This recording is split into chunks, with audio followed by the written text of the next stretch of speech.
इस प्रकार से कृष्ण कृष्ण यह मंगलमय नाम नृत्य करता रहता है।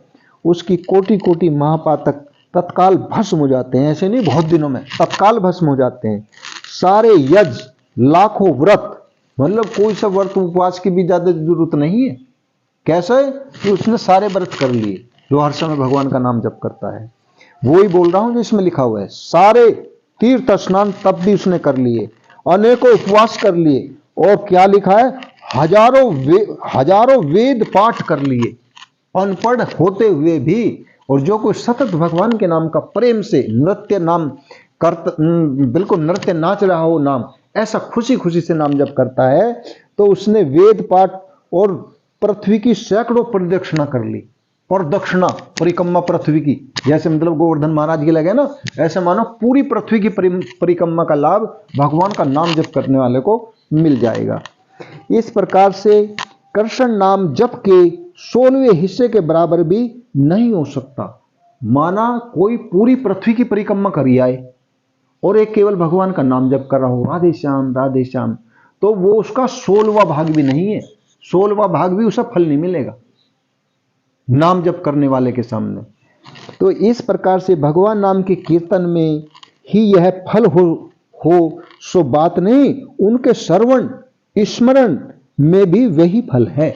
मानो कोई मुंह में कोई दिक्कत है, कभी कभी मुंह आ जा, बोलना नहीं जा रहा, और कीर्तन में बैठे, सत्संग में बैठे, तो इसमें यह लिखा हुआ है कि जो कान से सुन लेगा, किसी कारण से गाया नहीं जा रहा, तो जो सुन लेगा उसे भी यही फल प्राप्त होगा, उसे भी यही फल प्राप्त होगा। श्रवण और स्मरण, यानी कि सुन भी नहीं सकता, कानों का बहरा है, तो मन से जो इशारे से कह दिया नाम जप करो जीभ से, ऐसा कह दिया और उसने समझ लिया, क्योंकि बहरे जल्दी समझ लें, तो वो स्मरण, और वो स्मरण भी कर लेना, कानों से भी ना सुने, जीभ से भी ना बोले, केवल मन से स्मरण कर ले, तो उसे भी वही फल मिलेगा। क्योंकि भगवान जानते हैं कि मेरी दुनिया में मतलब अंधे भी हैं और बहरे भी हैं और गूंगे भी हैं, जीभ नहीं काम करती, गूंगे भी हैं। तो यानी कि जो कोई ऐसा करेगा, गूंगा भी हो, बहरा भी हो, लेकिन वो इशारे से उसे समझा दे राम या राधे, हाँ, तो जैसे वक्त होते सामने देखा भाई ये गूंगा बहरा है जी, किसा कैसे सत्संग सुनाओगे, तो उसे कह देंगे राधे श्याम, हवा में लिख दिया, तो वो इतनी तेज बुद्धि होती है गूंगों की और बहरों की, जो उंगली के इशारों पे पकड़ लेंगे क्या कह रहे, तो वो कह रहे हैं कि मुझे कह रहे हैं राधे श्याम, और वो मन से पकड़ के, मन से बोले और दिमाग से पकड़ ले, तो उसे भी कह रहे हैं कि वही लाभ प्राप्त होगा जो जीभ से बोलने वाले को होगा। इस प्रकार से उनके श्रवण स्मरण में भी वही फल है। 10वें स्कंद के अंत में कहेंगे, जिनके नाम का स्मरण और उच्चारण अमंगल है, शिव गीता और पद्म पुराण में कहा है, आचार्य व भय सो के अक्षते व समम नाम यह वैजैन व स्मृद अस्तु सह याति परमाम गतिम पर्याणे च यानाम स्मरताम नरपणाम सदो नश्यति पापो घो नमस्ते तस्मै चिदा आत्मने। भगवान कहते हैं कि आचार्य भय, शोक, अक्षत, चोट लगने आदि के अवसर पर जो मेरा नाम बोल उठता है या किसी व्यास से स्मरण करता है, किसी भी कारण से स्मरण करता है, वह परम गति को प्राप्त होता है। मृत्यु या जीवन चाहे जब कभी भगवान का नाम स्मरण करने वाले मनुष्यों की पाप राशि तत्काल नष्ट हो जाती है। उन चिदात्मा प्रभु को नमस्कार है जो अपने ऐसे केवल नाम जप से इतना हम सब पर कृपा करके इतना फल प्रदान करते हैं, ऐसा अनंत फल प्रदान करने वाले और अकारण ही सब खुशियों को, सब आनंद को देने वाले भगवान है। उन अंतर्यामी और सर्व अंतर्यामी सर्वशक्तिमान परमात्मा को हम सब मिलकर नमस्कार करते हैं। नमस्कार हो, नमस्कार हो, नमस्कार हो। तो इस प्रकार से यज्ञ आदि भक्तराज के मुख से नरक के रहने वाले प्राणियों ने श्री हरि के नाम का श्रवण किया और वे तत्काल नरक से मुक्त हो गए।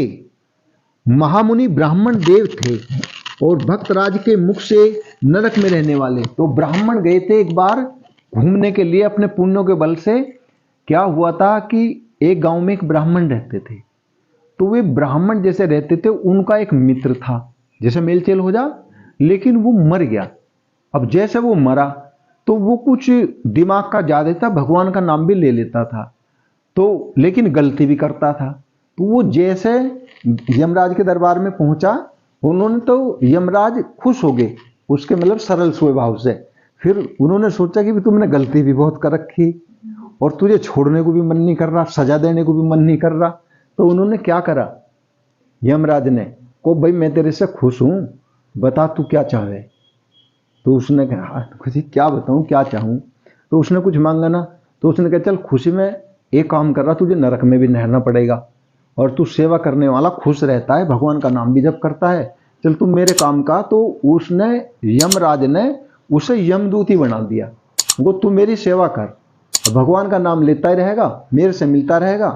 तो और यमदूत बना के जिस गांव का था उसी के हल्का सौंप दिया उसे, और जब कोई मरे तो वो उसे ही लेने के लिए भेज जाए। वो तेरे रास्ते वस्ते सब देखे हुए। तो उसने कहा चलो जी सेवा को तो मैं कर दूंगा। वो खुशी हो गया, भाई पावर दे दी मुझे, मैं जिंदे आदमी को मार दूंगा और उसे खींच लूंगा। तो ऐसे अब उससे पंडित जी से था मेल उसका। अब एक दिन वो एक बीमार था, उसे लेने के लिए आया, तो टाइम आ गया, यमराज ने क्या भाई फला नाम का आदमी है, तो उसे लिया। तो उसे लिया तो उसने देखा वो खेत पर काम कर रहा था, कुछ पंडित जी ब्राह्मण देव तो काम कर रहा था। तो उसने कहा ये तो मेरा मित्र है और देख मैं तो इसे देख रहा और ये मुझे देख नहीं रहा। तो क्या हुआ कि वो देखता रहा, तो उनमें शक्ति होती है, यमराज ने उन्हें शक्ति दे दी कि जिसकी इच्छा हो उसको वे अपना रूप दिखा सकते। तो तत्काल भाव किया कि मेरा असली रूप प्रकट हो जा, तो वो असली रूप में प्रकट हो गया उसके मित्र के रूप में। और ब्राह्मण देव ने देखा अरे तू तो मर गया था, तू कहां से आया भाई, ऐसा बोला कि तू तो मर गया था, तू कहां से आया। कहने लगा मैं पता मैं तुम्हारा दोस्त हूं और जो है मैं नरकों में गया था, क्योंकि मैंने तू तो मेरा मित्र सब जाने, मैंने कुछ गलती भी कर रखी थी, तो वो नरकों में रहना था उन गलतियों से। तो लेकिन यमराज मेरे से प्रसन्न हो गए, और प्रसन्न होकर क्या हुआ कि उन्होंने सेवा दे दी मुझे, और मुझे इतनी शक्ति दे दी कि जिसका समय आता है हमारे पूरे इलाके, हमारे इलाके बांट रखे अलग अलग, तो इसी इलाके में मेरा राज चलता है, जिसको चाहूं उसको मार के ले जाऊंगा। तो यानी कि जिसका समय होगा पावर उसे वे बताएंगे देख के कि उस आदमी का समय है, नाम बता देंगे, मैं वहीं लेके उनको। तो फिर आज कैसे आया, देखो मैं तो तुमसे प्रसन्न हो गया यार, मित्र के मैंने तो दर्शन कर लिए बहुत देर से, तूने नहीं करे, तो मैंने ये भी अपनी इच्छा से तुम्हें दर्शन दिए। तो मैं कौन हूं, अब यमदूत हूं, यमदूत हूं। कहा यार यमदूत है तो कोई हमारा काम बना दे भाई, जब हमारी पहचान हमारा दोस्त यमराज के दरबार में रहता है तो हमारा कुछ काम बना, कि वो तो पढ़ा लिखा ब्राह्मण था। बताओ क्या काम बनाऊं। उनको तो एक काम करियो, तुम जो है अपने यमराज से ये पूछ के आइयो कि मैं जीते जी नरक देखना चाहूं। क्या करना चाहूं, मैंने किताबों में तो पढ़ रखा है, सुन भी रखा, पर विश्वास नहीं आता, जब समझाऊं तो पूरे दावे से नहीं समझाया जाता। और जब मैं आंखों से देख लूंगा, जब मैं आंखों से देख लूंगा तो जब मुझे फिर पूरे गारंटी से समझाया करूंगा, ऐसा उसने कही। उनको तो भाई वो तो यमराज से पूछना पड़ेगा। तो ऐसे कहा, तो वो उसे लेके और उनको आज जो है ना देख वो फलाना आदमी है, उनको तो ठीक ठाक सा भी ऐसा, उनको नहीं वो बीमार है अब, और उसका समय इतने बजे मैं उसे ले आऊंगा, और जा तुझे पूजा करवानी ना उसके घर जा कह दे भाई तेरा संभाल लिया, और जो है ऐसा ऐसा भाई खतरा है, घर वालों को बता दे। तो जैसे ही तुम बताओगे और मैं अपना काम जरूर करूँगा, तो उसे तुम्हारा यहाँ भी सम्मान हो जाएगा, और भाई वहाँ के बारे में पूछूंगा। तो ठीक है। तो वो ऐसे कह के चलेगा। तो पंडित जी झपट झपट के गए, उस समय बता दे तो घंटे में घूम रहा है यहाँ से, और जब आऊँगा उसके पास आऊँगा उसे ले जाऊँगा। गुबाई ऐसे तुम्हारे घर पे गिरा है, और देखो ब्राह्मण वाक्य फेल तो होगा नहीं, पर तुम्हारे इस आदमी का समय आ रहा है, बचा जो कोई उपाय करना तो कर लो। भाई मैं तो न दवा दूंगा न कोई आशीर्वाद दूंगा, क्योंकि भाई मुझे तो भगवान की कृपा से पता लगा है। हाँ वो कह के चला गया। अब वो तो उसी टाइम पे एकदम बस जी सब गांव वाले को भैया वो तो पूरे ज्ञानी हैं, बता दें वो ही हो जा। ये 2-4 को ऐसे बताया तो फिर पंडित जी की पूजा होने लगी। तो वो जब भी आवे तो उससे मिलकर पहले बता दे 2-4 घंटे पहले, आज वो जाएगा। तो उसकी बड़ी पूजा होने लगी। फिर उसने कहा कि भाई धीरे धीरे वो हर बार पूछे कि भाई पूछ आया क्या, यमराज से तुमने पूछ ली? तो उसने एक दिन पूछ ही ली। फिर जब समय मिला कि जी ऐसे ऐसे मेरा एक दोस्त है, वो पंडित जी है बेचारा, काफी उम्र का हो रहा, ज्ञानी बहुत है, तो उनको जी उसकी एक इच्छा वो पूरी कर दो मेरे कहे से। वो क्या?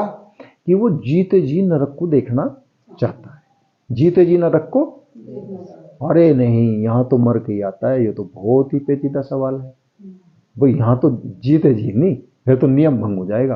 उन्होंने कहा जी वो मेरी तो ये इच्छा, अगर मेरी कोई इच्छा पूर्ण करो, तुमने कही भी तो एक दिन कोई इच्छा तो मांग ले, हम परेशान है। मुझे आज मांग रहा, मेरे दोस्त की इच्छा पूरी कर दो। तो हुआ क्या, जब ज्यादा चीज करी तो यमराज मान गए। वो तो ठीक है, वो मतलब मर के तो नहीं, पर एक काम करना, जब वो नींद के नशे में होगा रात को, तो उसकी सोते हुए की 4 पहिया उठा लाओ। तो वहां तो उसे मरना तो सोना तो मरने के बराबर है। ला के बहुत फुर्ती से लाना, यहाँ रख देना, तुम थोड़ा सा इलाका थोड़ा थोड़ा जल्दी जल्दी दिखा देना। तो ठीक है, तो उन्हें आज्ञा मिल गई। तो वो एक दिन उसे जिंदे को उठा के ले गए, पंडित जी को जिंदे को उठा के ले गए, और ले जाके वहां उसकी आंख खोल दी, शक्ति दे दी जागने की। देखो मैं कहा कहीं चिल्ला रहे हैं, कहीं कुछ ऐसा बुरा हाल, मतलब वो हुआ। तो उसे क्या आदत थी महामुनि को, ब्राह्मण देव को, कि भक्तराज के मुख से, वो भक्तराज था यानी कि भगवान की भक्ति हर समय करता था, कि मुख से, भक्तराज के मुख से नरक में रहने वाले प्राणियों ने श्री हरि के नाम का श्रवण किया। वो हर समय नाम उसकी जीभ पे चल रहा था, और वो उन्होंने श्रवण कर लिया जो नरक में थे, तो श्रवण किया और वे तत्काल नरक से मुक्त हो गए। अब नाम का जीता जागता प्रभाव, इससे बढ़कर क्या हो सकता है कि ब्राह्मण अपने मित्र की शक्ति के द्वारा प्रसन्नता के कारण नरक में पहुंचा और अपनी आंखों से देखा, और वहां भगवान के नाम का जप किया, तो नरक के प्राणी यानी कि स्वर्ग में जाने लगे, नरक से पार हो गए केवल भगवान नाम के सुनने से। तो ये कथा उन भक्तों के लिए बताई जो बहुत सके ना जिद करे, अरे सुनने सुनने से क्या फायदा हो जाएगा, तो उन्होंने केवल कहा नहीं, नाम सुना, तो वे श्री हरि के नाम का श्रवण किया और वे तत्काल नरक से मुक्त हो गए। यज्ञ आदि रूप धर्म अपने अनुष्ठान के लिए जिस पवित्र देश काल पात्र शक्ति सामग्री श्रद्धा मंत्र दक्षिणा आदि की अपेक्षा रखता है, इस कलयुग में उसका संपन्न होना अत्यंत कठिन है। कलयुग में उतनी शुद्ध सामग्री और वो ऐसा शुद्ध स्थान और ऐसा पवित्र यज्ञ करने वाला, मतलब लोभ भी यज्ञ में बाधक है, तो एक मैल हो गया ना, वो भी तो शुद्ध नहीं माना जाता। लेकिन भगवान नाम कीर्तन के द्वारा उसका फल अनायास ही प्राप्त हो जाता है। भगवान नाम का जो कीर्तन करेगा तो उस यज्ञ का बिना करे फल मिल जाएगा। तो इस प्रकार से किया जा सकता है। भगवान शंकर पार्वती के प्रति कहते हैं, क्या कहते हैं, संपूर्ण जगत का स्वामी होने पर भी मैं विष्णु भगवान के नाम का ही जप करता हूं।